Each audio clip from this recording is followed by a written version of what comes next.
Good evening, I'm Donna Gibson. In the news this hour, Lyttelton residents are being asked to stay locked in their homes as an armed Invercargill man remains at large in the Canterbury port. The man is described as a 44-year-old male Caucasian of about 170 centimetres, wearing a dark blue jacket with mousy brown hair worn in a rat's tail at the back. He is wanted by police for alleged burglary offences in Invercargill, and police advise that he is dangerous and not to be approached. Armed police and dog units have been in the area since just after 2 o'clock this afternoon. In other local news, convicted murderer Gay Oakes will face the New Zealand Parole Board in Christchurch on September 19 or 20. Oakes is serving a life sentence after she killed her partner Doug Gardner and buried him in the backyard of their Christchurch home. Gardner's family say they will fight to prevent her release at the hearing this month. The Christchurch doctor who faced criminal charges last year for the death of a patient is now facing more charges. Dr Ian Little pleaded guilty last year to failing to provide the necessities of life for Liana Stephen, who suffered a heart attack during a skin peel procedure. The Medical Council has now laid another charge against the doctor, with more details due at his forthcoming hearing. A lack of people willing to donate their organs has led to the first ever live liver transplant being carried out in New Zealand.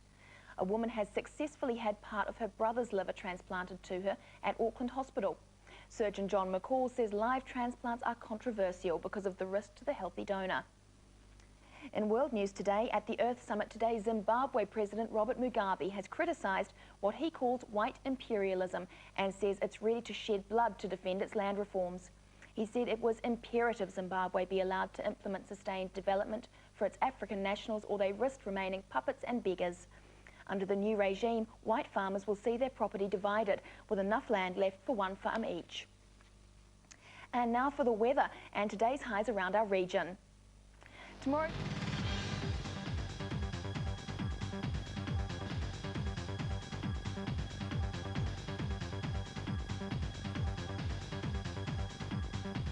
Tomorrow's weather is looking an improvement on today's dreary offering. High cloud increasing and possible rain developing about the western ranges, with the odd fall further east. Skies clearing during this afternoon with light northeasterly winds about the coast. Let's take a look at tomorrow's temperatures.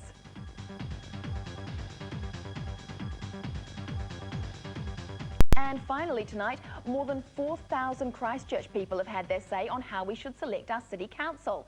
Environment Canterbury called for opinion over a proposed change from the existing first-past-the-post voting system to the single transferable vote. Results so far indicate Christchurch City supports a change to STV, while rural areas prefer the status quo.